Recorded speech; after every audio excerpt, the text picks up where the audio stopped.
So it's a new year. What are some of you guys? What are some of your plans? Do you have any goals for this year? You know, tell me in the comments, or like I said, hit me up on Facebook. Send me a message. Let me know what your thoughts are for 2021. To be quite honest, you know, I'm kind of how they say you hope for the best but expect the worst. I'm kind of hoping for the best this year in 2021, but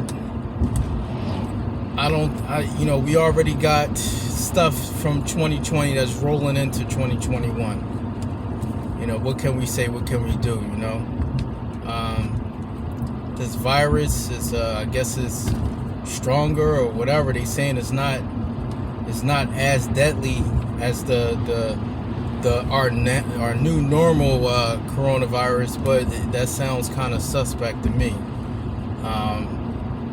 History shows that with the Spanish flu that happened in 1918, and I keep telling people, by the way, if you want to know where we're going, then you have to look back at the 1920s, because history repeats itself, and everything that's going on right now pretty much happened in the 1920s.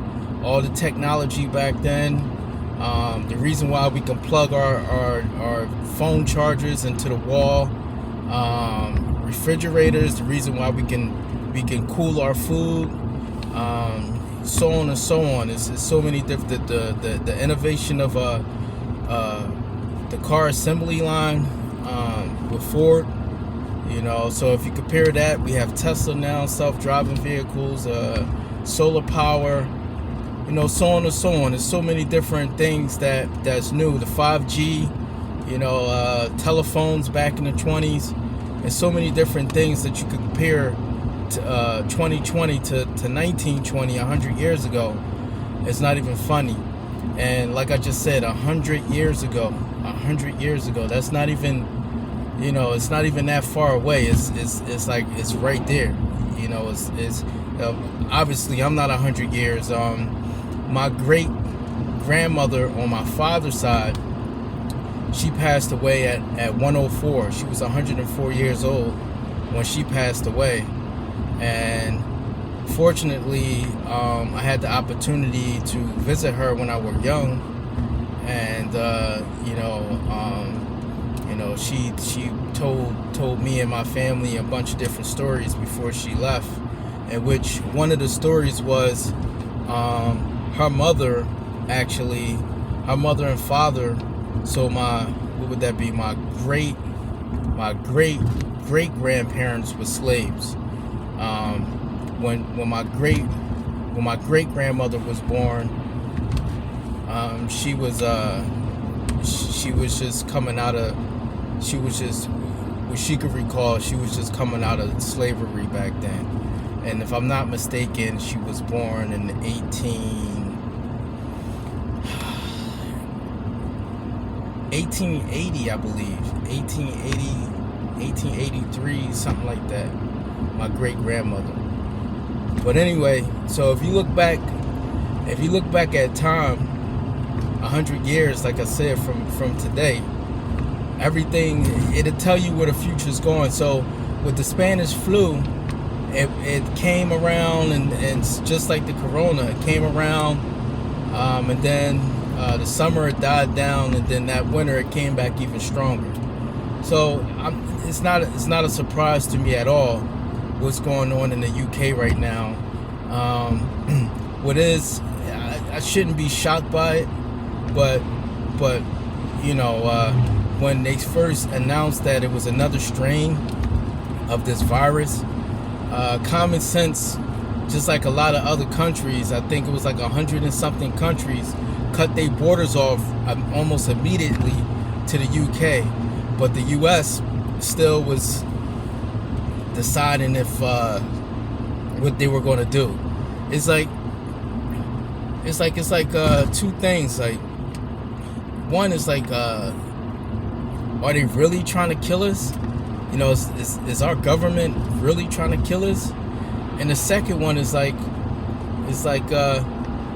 how stupid can our government be?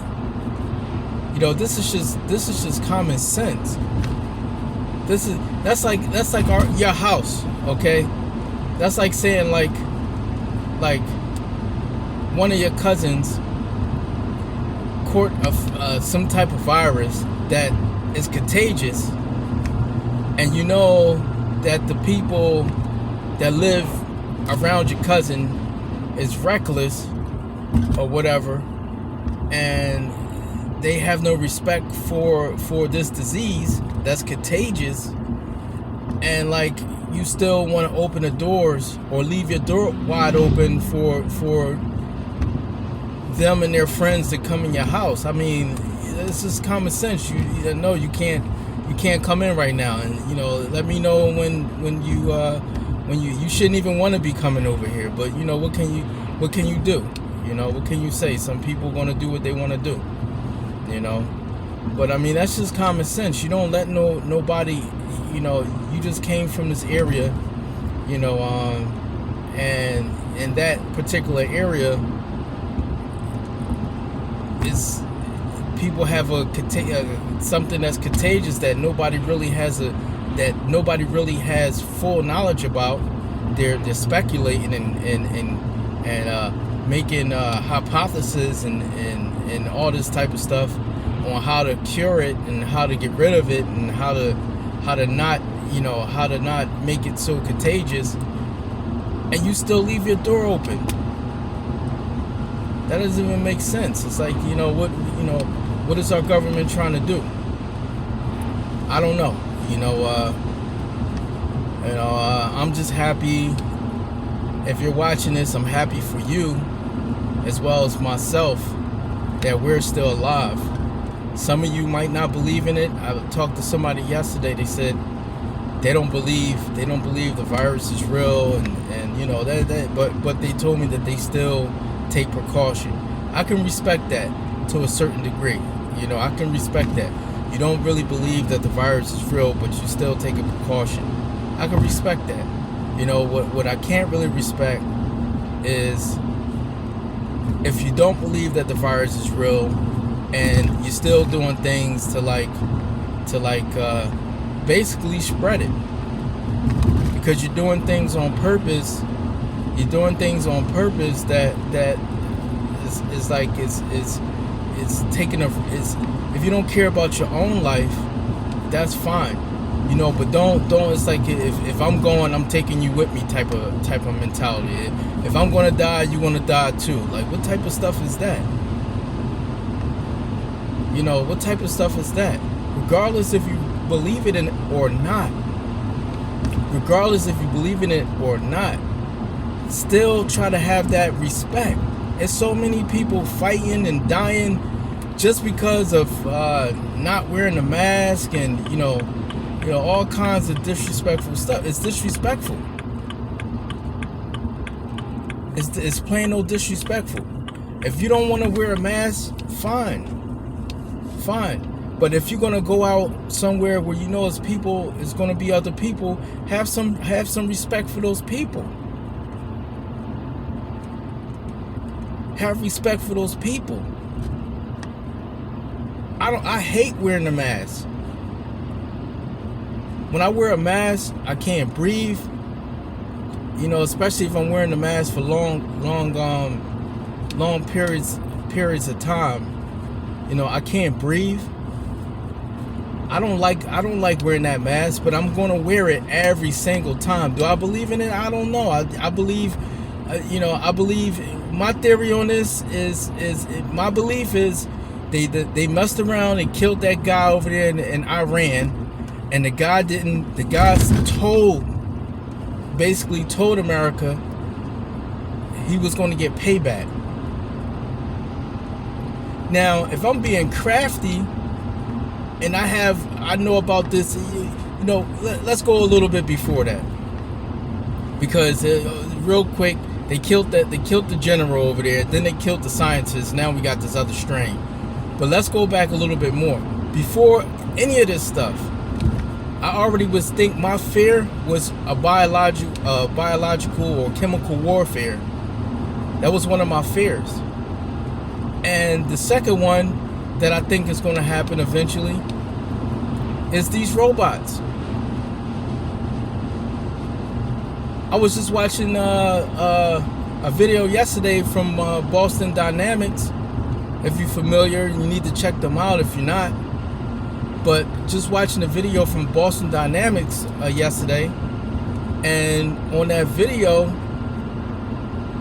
they got the robots dancing now. I forget to what oldie song, some oldie song. You know, I think it was "Do You Love Me?" Do you, something like that? Do the twist, or something like that. One of those songs. You know, I might got the lyrics all chopped and screwed up. I see you laughing at me, but the caption was like, now these robots can dance better than humans. Why am I concerned about that? I'm concerned because just like the Air Force right now, basically, yeah, they have to. You have to be a little bit more smarter. Apparently, you're still going to have to do your PT, your physical training, to be in the Air Force. You have to be physically strong, mentally strong to be in the Air Force. But basically, it's playing Xbox. They're sending drones from America over to other countries. I think, don't quote me on this, but I'm not 100%, I can't recall 100%, but I believe that's how they killed what was his name, Suleiman or something like that, the guy from Iran. They sent the drone over there. So on a lower level of that, what if the military, what if the police, they're already doing it to a certain degree. You already have robots, basically, you know, it's a flat screen with some wheels, and you get pulled over by a regular police car, whatever, and then the screen with the wheels comes to your car, and the officer from his car talks to you through this robot type thing, you know.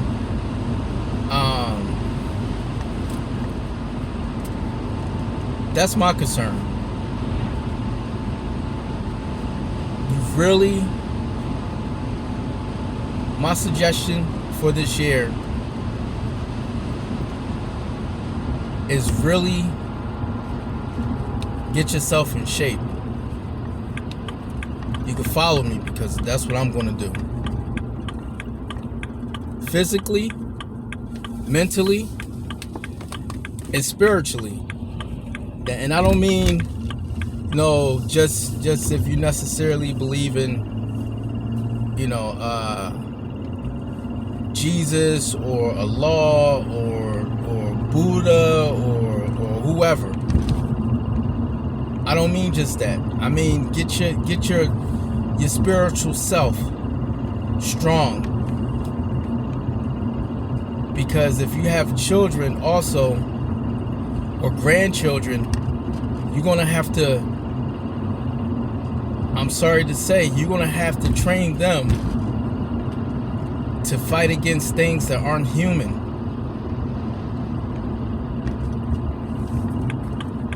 Like a movie. Because a lot of things is happening right now.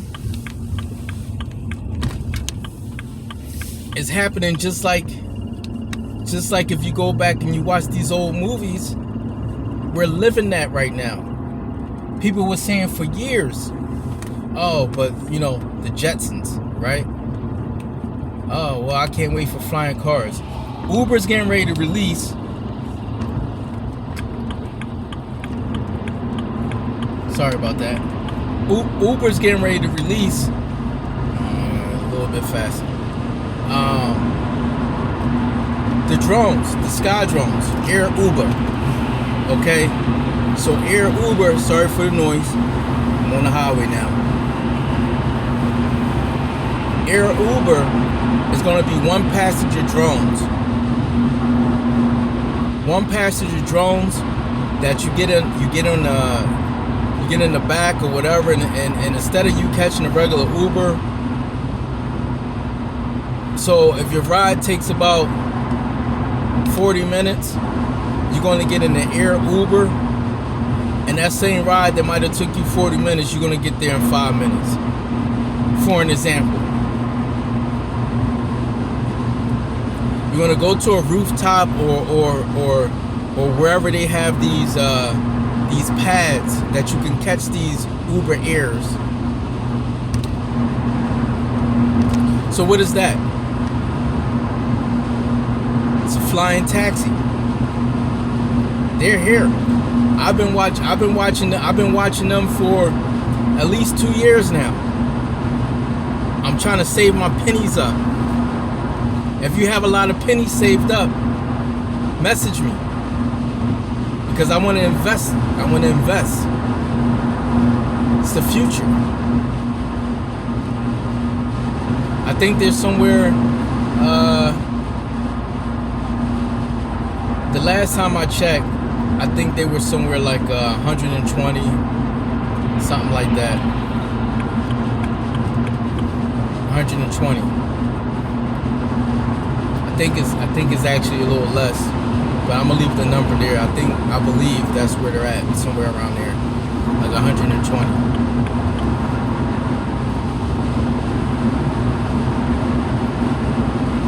A lot of people not going to get on. A lot of people, if they're already afraid of flights, they're not going to do it. A lot of people aren't afraid to get on a helicopter. A lot of people is one of our biggest things for our economy. That's why the terrorists not always, but a lot of times they target the airlines because it's a big part of our economy. Flights. So imagine how much you'll be able to charge for Uber Air, or how much you'll pay to be able to fly, instead of going an hour away, you get in this thing and you be there in 15 minutes, let's just say. It's all about time too. That's going to make everything, they say where we live on the East Coast that we're fast. You have people on the West Coast, LA, blah, blah, blah. We're all considered to be fast. This is going to make everything faster. Every time they come out, like the cell phone right now, recording the video, I'll be able to send it to you like that. 30 years ago or so, and I'm always giving it a little bit more time, because I really want to say 20, but I think maybe to be safe, 30 years ago you wasn't capable of doing this. 30 years ago you needed a big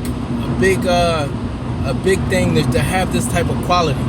You had the camcorders, they just came out with the VCR tape and all that type of stuff. You put the VCR tape on the inside, whatever.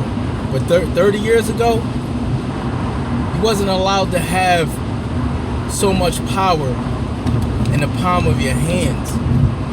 That made our life faster.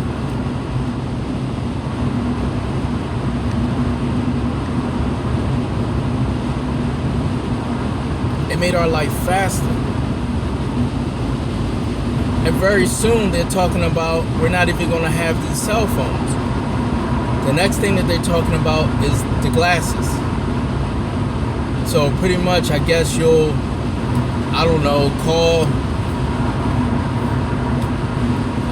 call work. And your glasses is going to call work. And then you're going to tell your glasses, look at this, another tire. I damaged the front of this car by hitting one of those truck. If you got a trucking company or whatever, I don't know what y'all need to do. The front of my car is damaged because of one of these truck wheels. It's ridiculous. I don't know. Anyway, I lost my train of thought.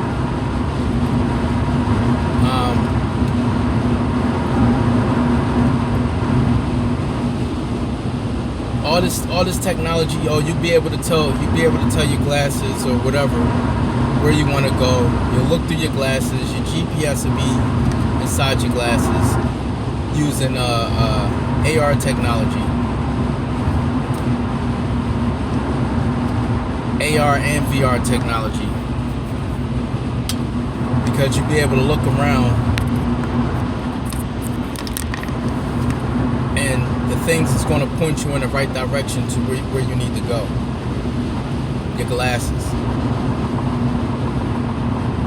Of course, they probably won't be the cheapest in the beginning.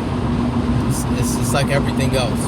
When new technology comes out, it's not always cheap in the beginning, but they lower the price eventually, so that way it makes it affordable so everybody can have them.